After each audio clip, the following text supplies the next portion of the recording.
Society today is composed of a series of institutions. From political institutions, legal institutions, religious institutions, to institutions of social class, familial values, and occupational specialization. It is obvious the profound influence these traditionalized structures have in shaping our understandings and perspectives. Yet, of all the social institutions we are born into, directed by, and conditioned upon, there seems to be no system as taken for granted and misunderstood as the monetary system. Taking on nearly religious proportions, the established monetary institution exists as one of the most unquestioned forms of faith there is. How money is created, the policies by which it is governed, and how it truly affects society are unregistered interests of the great majority of the population.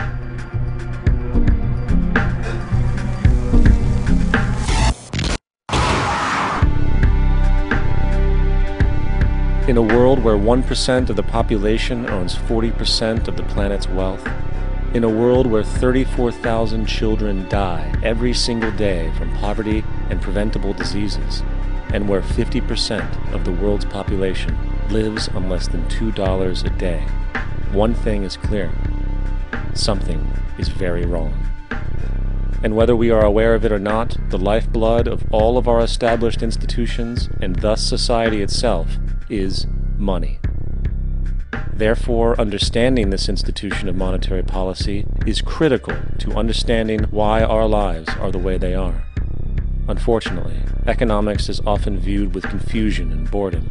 Endless streams of financial jargon, coupled with intimidating mathematics, quickly deters people from attempts at understanding it.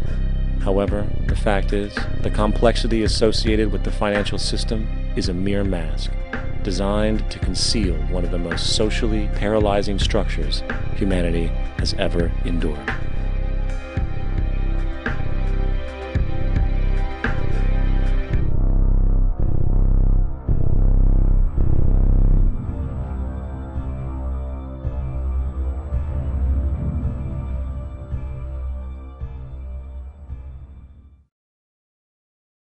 A number of years ago, the Central Bank of the United States, the Federal Reserve, produced a document entitled Modern Money Mechanics. This publication detailed the institutionalized practice of money creation as utilized by the Federal Reserve and the web of global commercial banks it supports. On the opening page, the document states its objective.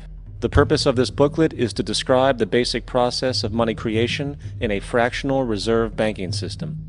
It then proceeds to describe this fractional reserve process through various banking terminology, a translation of which goes something like this. The United States government decides it needs some money, so it calls up the Federal Reserve and requests, say, $10 billion. The Fed replies, saying, sure, we'll buy $10 billion in government bonds from you. So the government takes some pieces of paper, paints some official-looking designs on them, and calls them treasury bonds. Then it puts a value on these bonds to the sum of $10 billion and sends them over to the Fed. In turn, the people at the Fed draw up a bunch of impressive pieces of paper themselves, only this time calling them Federal Reserve notes, also designating a value of $10 billion to the set. The Fed then takes these notes and trades them for the bonds. Once this exchange is complete, the government then takes the $10 billion in Federal Reserve notes and deposits it into a bank account. And upon this deposit, the paper notes officially become legal tender money, adding $10 billion to the U.S. money supply. And there it is. $10 billion in new money has been created. Of course, this example is a generalization, for, in reality, this transaction would occur electronically, with no paper used at all. In fact, only 3% of the U.S. money supply exists in physical currency. The other 97% essentially exists in computers alone. Now, government bonds are, by design, instruments of debt, and when the Fed purchases these bonds, with money it essentially created out of thin air, the government is actually promising to pay back that money to the Fed. In other words, the money was created out of debt. This mind-numbing paradox of how money or value can be created out of debt or a liability will become more clear as we further this exercise. So, the exchange has been made and now $10 billion sits in a commercial bank account. Here's where it gets really interesting. For as based on the fractional reserve practice, that $10 billion deposit instantly becomes part of the bank's reserves, just as all deposits do. And regarding reserve requirements, as stated in modern money mechanics, a bank must maintain legally required reserves equal to a prescribed percentage of its deposits. It then quantifies this by stating, under current regulations, the reserve requirement against most transaction accounts is 10%. This means that with a $10 billion deposit, 10% or $1 billion is held as the required reserve, while the other $9 billion is considered an excessive reserve and can be used as the basis for new loans. Now, it is logical to assume that this $9 billion is literally coming out of the existing $10 billion deposit. However, this is actually not the case. What really happens is that the $9 billion is simply created out of thin air on top of the existing $10 billion deposit. This is how the money supply is expanded. As stated in modern money mechanics, of course they, the banks, do not really pay out loans from the money they receive as deposits. If they did this, no additional money would be created. What they do when they make loans is to accept promissory notes, loan contracts, in exchange for credits, money, to the borrower's transaction accounts. In other words, the $9 billion can be created out of nothing simply because there is a demand for such a loan and that there is a $10 billion deposit to satisfy the reserve requirements. Now, let's assume that somebody walks into this bank and borrows the newly available $9 billion. They will then most likely take that money and deposit it into their own bank account. The process then repeats, for that deposit becomes part of the bank's reserves. 10% is isolated, and in turn 90% of the $9 billion, or $8.1 billion, is now available as newly created money for more loans. And, of course, that 8.1 can be loaned out and redeposited, creating an additional 7.2 billion, to 6.5 billion, to 5.9 billion, etc.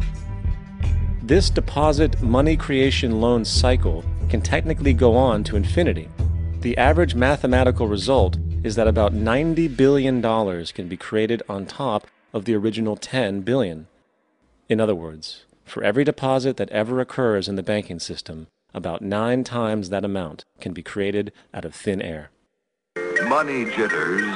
Ask the obliging Bank of America for a jar of soothing instant money, M-O-N-E-Y, in the form of a convenient personal loan. So, now that we understand how money is created by this fractional reserve banking system, a logical yet elusive question might come to mind. What is actually giving this newly created money value? The answer? The money that already exists. The new money essentially steals value from the existing money supply. For the total pool of money is being increased irrespective to demand for goods and services. And as supply and demand finds equilibrium, prices rise, diminishing the purchasing power of each individual dollar.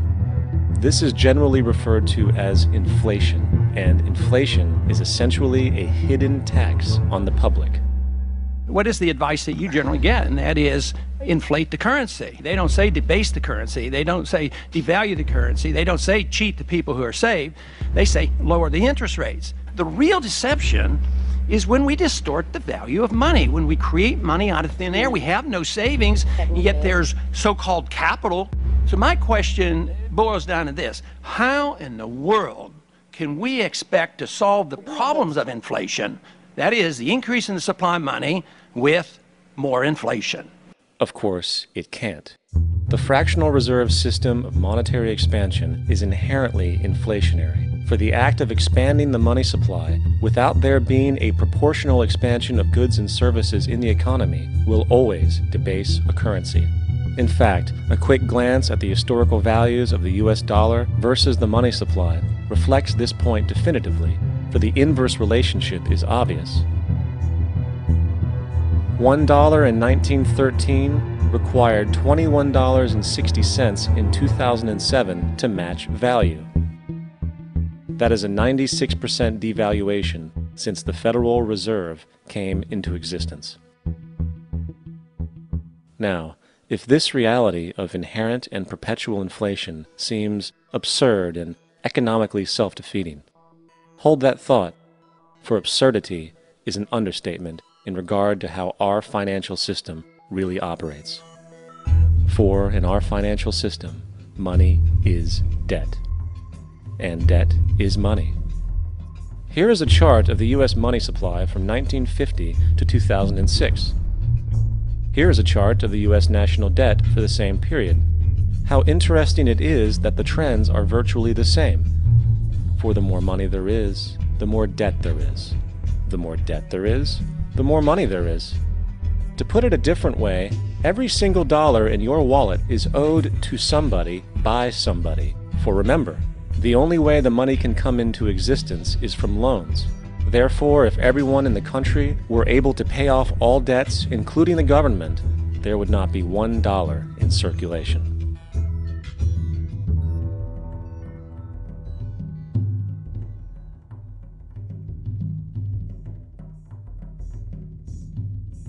In fact, the last time in American history the national debt was completely paid off was in 1835 after President Andrew Jackson shut down the central bank that preceded the Federal Reserve. In fact, Jackson's entire political platform essentially revolved around his commitment to shut down the central bank, stating at one point, "The bold efforts the present bank has made to control the government are but premonitions of the fate that awaits the American people should they be deluded into a perpetuation of this institution or the establishment of another like it." Unfortunately, his message was short-lived, and the international bankers succeeded to install another central bank in 1913, the Federal Reserve. And as long as this institution exists, perpetual debt is guaranteed.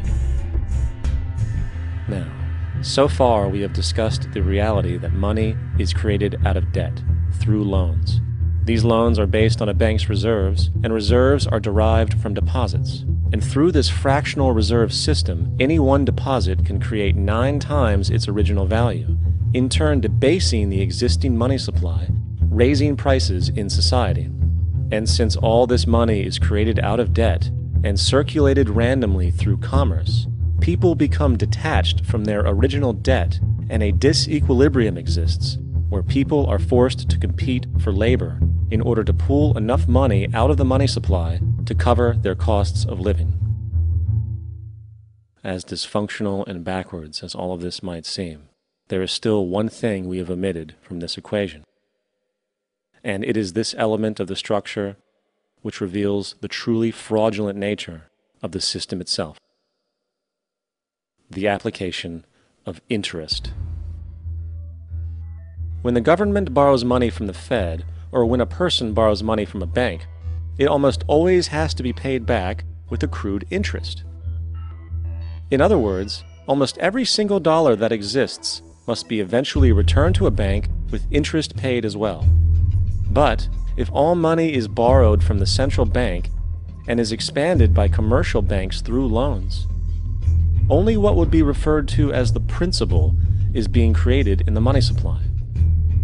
So then, where is the money to cover all of the interest that is charged? Nowhere.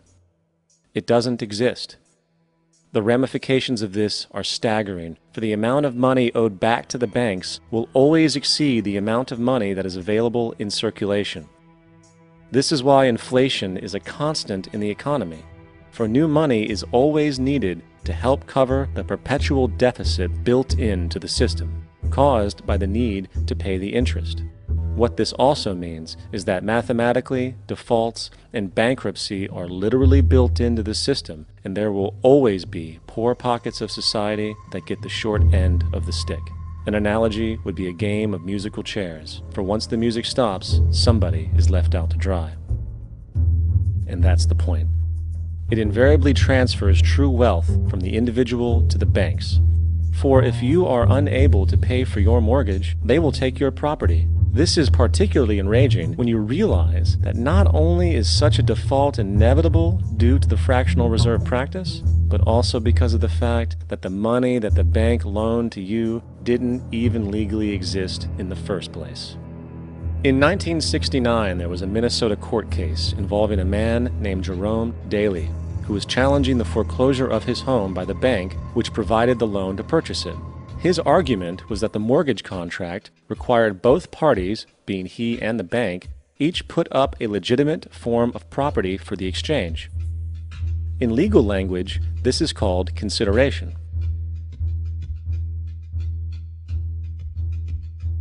Mr. Daly explained that the money was, in fact, not the property of the bank, for it was created out of nothing as soon as the loan agreement was signed.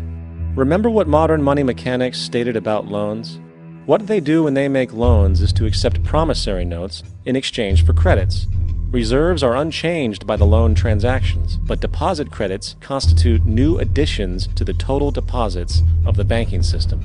In other words, the money doesn't come out of their existing assets. The bank is simply inventing it, putting up nothing of its own, except for a theoretical liability on paper.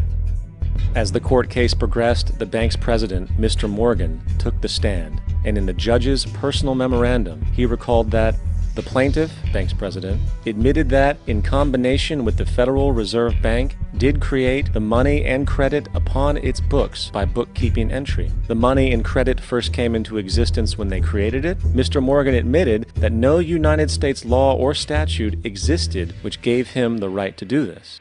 A lawful consideration must exist and be tendered to support the note. The jury found that there was no lawful consideration, and I agree. He also poetically added, "Only God can create something of value out of nothing."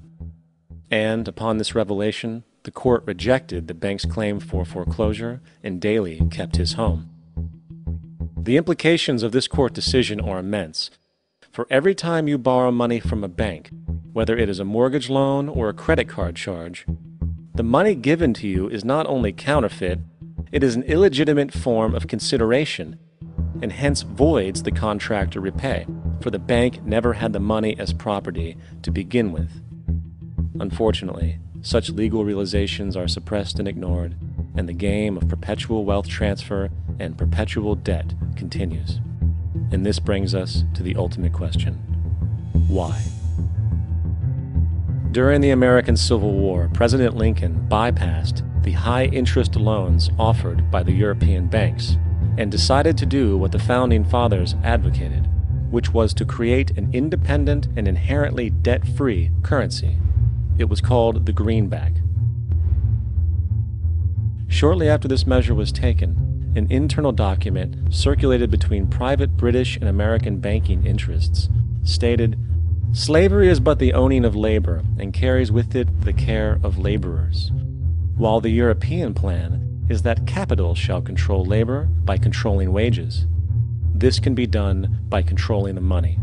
It will not do to allow the greenback, as we cannot control that." The fractional reserve policy perpetrated by the Federal Reserve, which has spread in practice to the great majority of banks in the world, is, in fact, a system of modern slavery. Think about it. Money is created out of debt. And what do people do when they are in debt? They submit to employment to pay it off. But if money can only be created out of loans, how can society ever be debt-free? It can't. And that's the point. And it is the fear of losing assets coupled with the struggle to keep up with the perpetual debt and inflation inherent in the system, compounded by the inescapable scarcity within the money supply itself, created by the interest that can never be repaid, that keeps the wage slave in line, running on the hamster wheel with millions of others, in effect powering an empire that truly benefits only the elite at the top of the pyramid. For, at the end of the day, who are you really working for? The banks. Money is created in a bank and invariably ends up in a bank. They are the true masters, along with the corporations and governments they support. Physical slavery requires people to be housed and fed. Economic slavery requires people to feed and house themselves. It is one of the most ingenious scams for social manipulation ever created, and at its core, it is an invisible war against the population. Debt is the weapon used to conquer and enslave societies, and interest is its prime ammunition. And as the majority walks around oblivious to this reality, the banks, in collusion with governments and corporations, continue to perfect and expand their tactics of economic warfare, spawning new bases, such as the World Bank and International Monetary Fund, while also inventing a new type of soldier, the birth of the economic